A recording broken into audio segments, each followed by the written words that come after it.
Hey guys, I got a little extra time since my mom's in the doctor's office and Eric's asleep. So, I'm gonna make a video.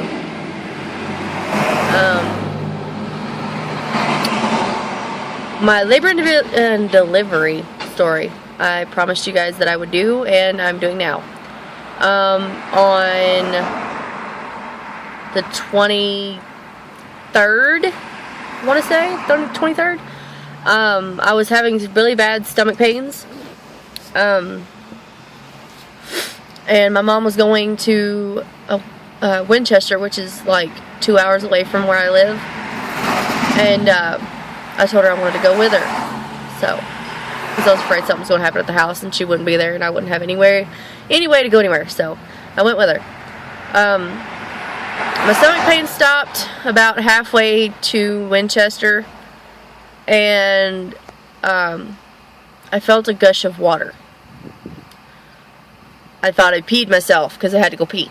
So, went in the house, my mom's ex-boyfriend's house, and I peed, and then it happened again. I said, "Mom, this is not pee."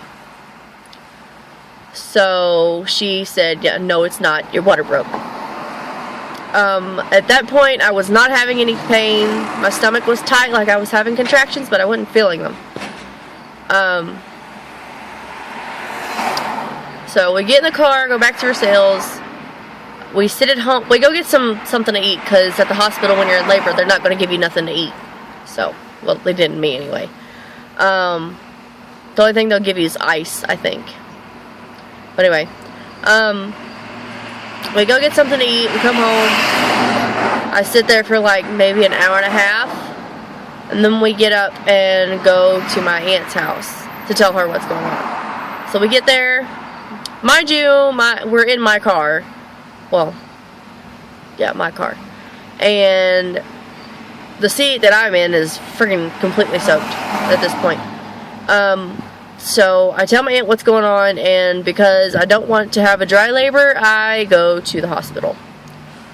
My aunt, my cousin, my boyfriend at the time, my mom, and my brother all go with me to the hospital. We get to the hospital, and mind you, a week before this I had a scare that I was in labor, but it wasn't. I think I already mentioned that in another video. But we get to the hospital, I tell them I think my water broke. The nurse says, "Are you sure?" "Lady, my pants are soaked." "I think I'm sure." So, I get undressed, put the robe on, they test me, and obviously my water has broken. So, they hook me up to the monitor, start Pitocin. Worst thing ever. They busted my water the rest of the way, because it was just punctured. It wasn't actually busted. Then they monitored me for about 6 to 8 hours. They kept checking me periodically. I went from 2 centimeters when I got to the hospital to 5 centimeters before I had him. I wouldn't progress no more than 5 centimeters, and my doctor said that that they're going to let me go a little more to see if I progress any, but if I don't, we have to do a C-section. I said, that's fine. So she comes back in 2 hours later. I'm still not progressed. They have me on the highest dose of Pitocin they could give me. I already had the epidural at this point because I was a bitch. When contractions hit at 5 centimeters, I was a bitch. But anyway, and it wasn't as bad as I thought it would be. It really wasn't. But anyway, getting back on topic, I did have to have a C-section. They wheeled me to the OR. They asked me who I wanted to come back with me. At this point, Max had been asleep for 3 hours. He was asleep on the couch while I was in labor. Yeah.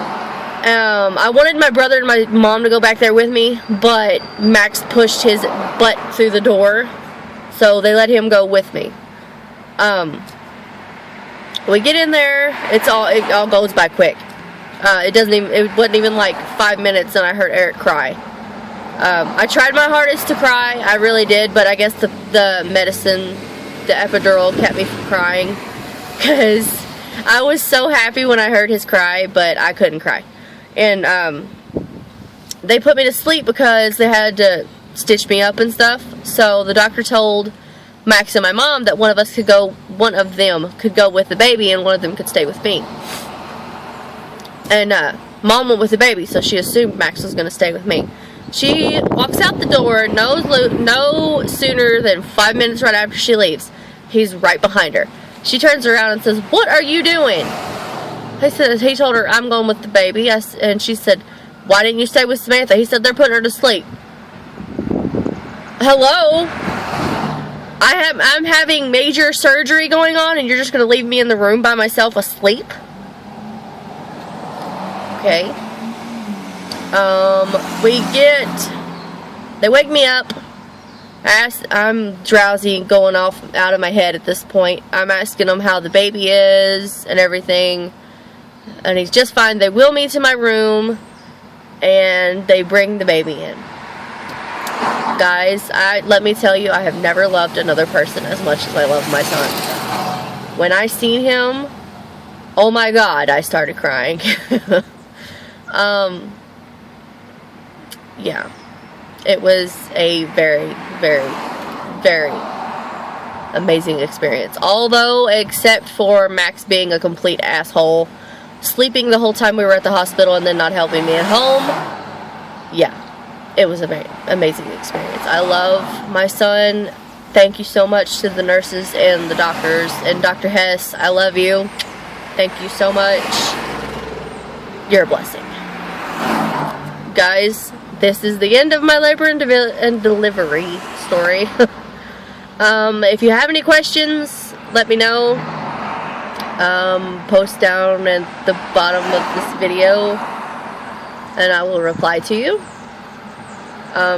More videos soon, I promise. I know I haven't been able to do many lately, and there's a big reason for that, which I'll do in a whole new video about that. Love you guys.